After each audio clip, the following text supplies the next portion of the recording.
There is a street in the Old Swan district of Liverpool called Binns Road. It does not look like much today.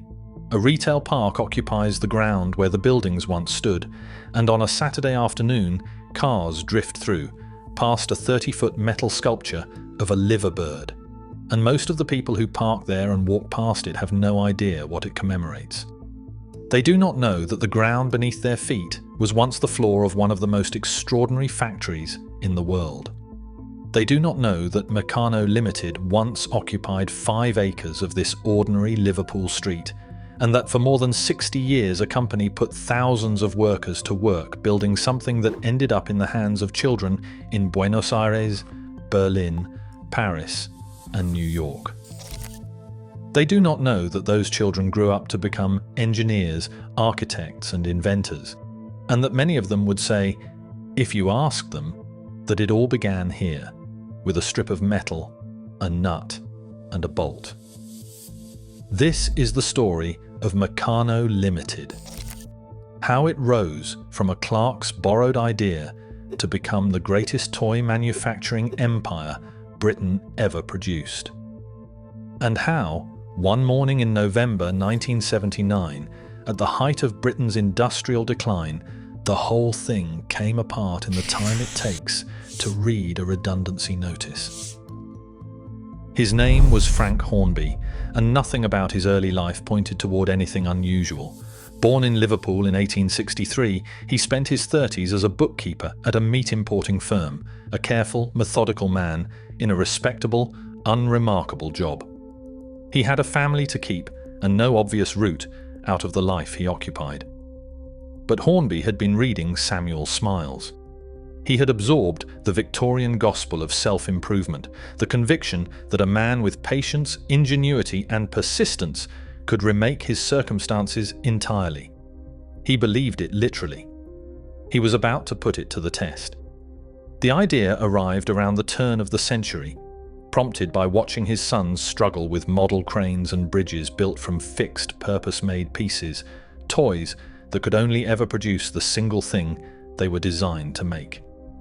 Hornby recognized a different principle. What if the pieces were universal? Perforated metal strips of standard lengths, standard holes, standard spacing, connected by nuts and bolts that any child could tighten with their fingers. A crane on Monday, a bridge on Tuesday, both dismantled on Wednesday to build something nobody had imagined yet. It was not a toy, it was a system. He borrowed £5 from his employer, David Elliott, and filed the patent in 1901 under the name Mechanics Made Easy. By 1906, he had turned his first profit. By 1907, the Meccano trademark was registered. Elliott bought out, and Hornby gone from the meat trade for good. By 1908, Meccano Limited was formally incorporated. The clerk had become a businessman. The system had become a company. Everything else followed from that. It grew fast and it grew outward. Within a decade of incorporation, Hornby had outgrown every building he occupied, and the new purpose-built factory on Binns Road, which opened in 1914 on a 5-acre site in Old Swan, became the nerve center of everything. Still, it was not enough. Overseas factories followed in France, Argentina, and Spain. A plant opened briefly in New Jersey. The Meccano trademark went out under license to Märklin in Germany, one of the established names in European toy manufacturing, connecting Liverpool's output to the heart of the continental market. The company turned international before most British manufacturers had seriously entertained what that word required. Then Hornby did it again. Twice. Around 1920, with German toy imports disrupted in the aftermath of war, he spotted a gap in the clockwork train market and filled it. Hornby Trains became a product line in its own right, eventually outstripping Meccano itself in sales by 1930. Then, in 1933, came Dinky Toys, die-cast miniature vehicles sold alongside the train sets, small and affordable and irresistible, a line that would outlast almost everything else the company ever produced. 3 product lines. One factory, one man. By the late 1920s, Meccano Limited was the largest toy manufacturer in Britain, with over 1,000 people at Binns Road and more across the Speke and Aintree sites. The Meccano magazine had been running since 1916, cultivating a global network of enthusiast clubs under the name the Meccano Guild, constructing what one observer later described as something close to a religious movement, complete with its own mythology, its own invented geography of Meccanoland, its own whimsical fiction. Hornby had not merely built a company, he had built a culture. And then he climbed back into his limousine and drove home to his mansion in Maghull and kept on building. By the early 1930s, Frank Hornby was a millionaire, elected to Parliament as the Member of Parliament for Everton in 1931, chauffeured each day through Liverpool streets to the factory floor that had generated every pound of it. He owned Quarry Brook, a substantial private estate. None of it had come down to him. He had assembled every piece of it himself. He was also, by then, well into his 70s, and the company he had constructed still ran entirely on the momentum of his own invention. Not one of the 3 product lines had originated anywhere other than his mind. Not one major innovation at Binns Road had emerged from any other source. The company functioned as a one-man empire, brilliant and productive, and beneath the surface, structurally exposed. Frank Hornby died on the 21st of September 1936. He was 73 years old. He left behind a global brand, a factory of 2,000 workers, and a company that had never genuinely learned to operate under anyone else's direction. The question of what Meccano Limited would become without Frank Hornby was not one anyone had thought to answer in advance. The post-war years should have been generous to Meccano. The baby boom filled homes with children. Rising wages put money into pockets that had not held much of it before.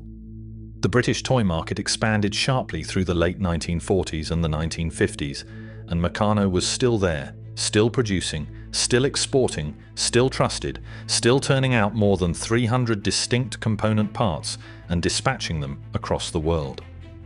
But something had shifted. The world outside the gates at Binns Road was accelerating, and the company was not keeping pace. The problem was plastic.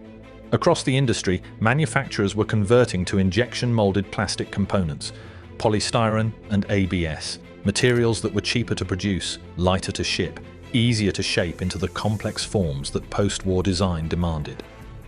Meccano's identity was metal, precise and permanent, the material of real engineering. To abandon it felt like abandoning the philosophy that had made the product worth anything at all. So the company hesitated.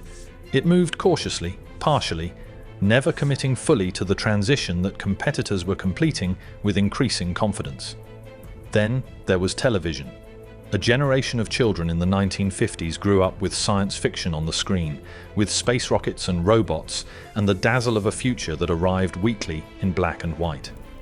Meccano's girders and angle brackets and carefully tightened bolts suddenly appeared to be exactly what they were, the engineering aesthetic of the Victorian and Edwardian era, dressed up for children. Not wrong, exactly. Not obsolete, exactly. But no longer self-evidently thrilling in the way they once had been. And then came Lego.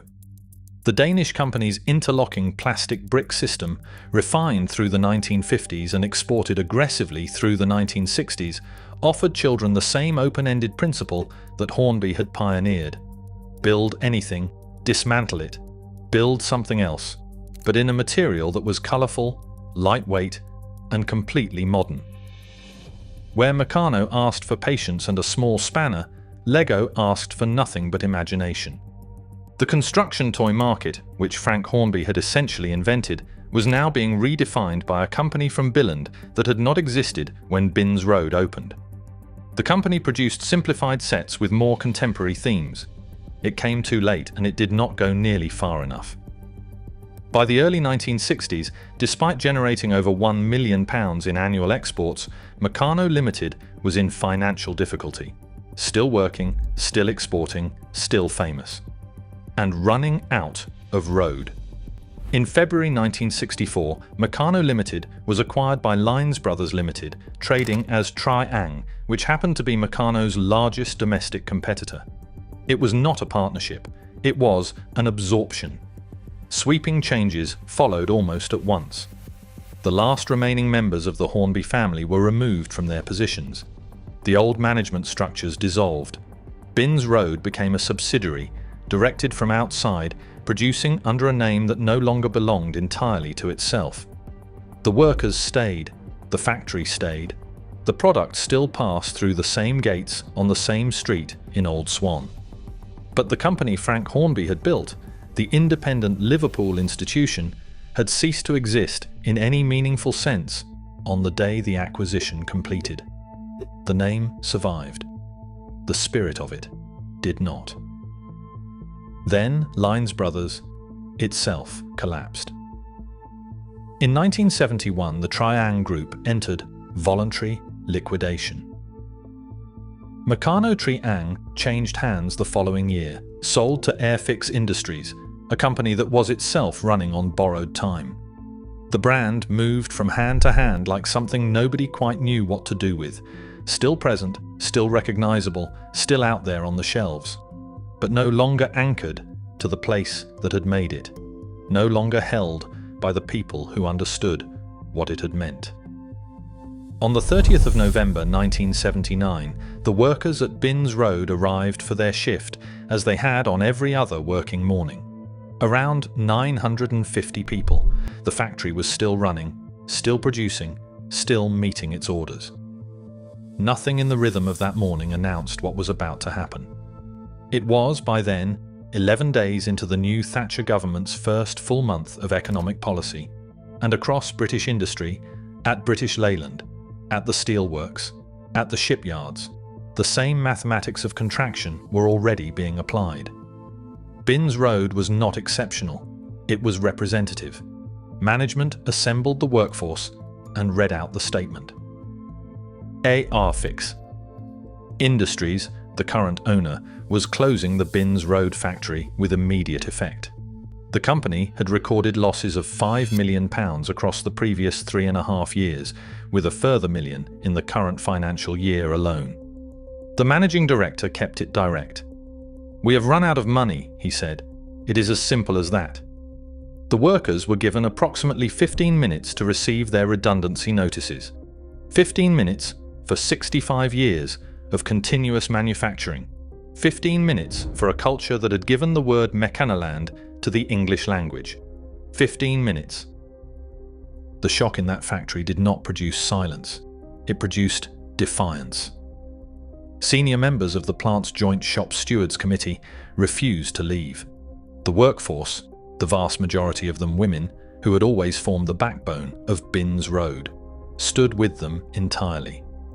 The Transport and General Workers Union was among those coordinating support as the occupation took hold. They occupied the factory. They brought their own heaters when management cut the heating. They carried torches in when management cut the lights. They sourced a generator when management cut the telephone lines.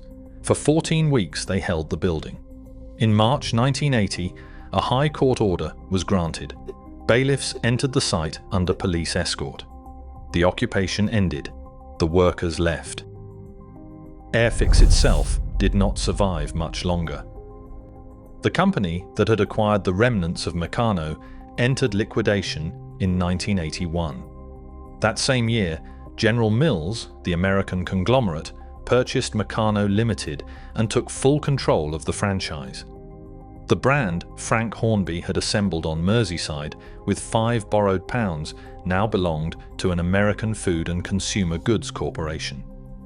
The Binns Road factory had been largely demolished by the end of 1980. The remaining structure came down by 1989. Nothing physical of the original works survived. In 2013, the Meccano brand passed to Spin Master, a Canadian toy company which continues to manufacture and distribute Meccano products. The Calais factory in France, which had continued producing components long after Liverpool closed, operated until 2024, when production transferred to other facilities. The archives of Meccano Limited are held today at the William Brown Library in Liverpool, 3 miles from where the factory stood. Meccano sets are still sold. The name is still on the box. The product still operates on the same principle Frank Hornby patented in 1901: perforated strips, standard holes, nuts and bolts. Still recognizable, still functional, still available. Not made in Liverpool, not made in Britain. Not made by the company that made it what it was. Stand at the centre of Liverpool Shopping Park on a Saturday afternoon and you will find it. 30 feet of fabricated metal, a liver bird, assembled from Meccano-style components, marking the ground where the factory used to be. A local artist designed it and it went up when the retail park was built on the cleared site. It is a monument of sorts. Most of the people who walk past it are there for the shops, lay out the science of the decline, and it does not resolve quite the way you might expect. By the early 1960s, Meccano was still shipping more than £1 million of product annually, still producing over 300 component parts, still a known name in countries Hornby had never visited. A company with full export books and a world-recognized product closed within 20 years of those facts being true. The money ran out, not because the product had lost its value, but because the company carrying it had been passed between failing owners, starved of the investment that modernization required, and separated from the independent judgment that had made it worth anything in the first place. 8 decades of British industrial contraction concentrated into one factory on one street in one Liverpool neighbourhood. The hesitation over plastics, the absence of any succession plan after Hornby's death, the takeover, the group collapse, the sale, the resale, the redundancy notice, the 15 minutes. Each step produced the next. It is the same pattern you find at British Leyland, at the textile mills of Lancashire, at the shipyards on the Clyde. British industrial decline did not announce itself. It accumulated. Frank Hornby, the shipping clerk who borrowed £5 and built an empire, died in 1936, believing he had created something permanent. In a sense, he had. The principle still functions. The strips are still perforated. The holes are still standard. Children are still building things that did not exist before they started.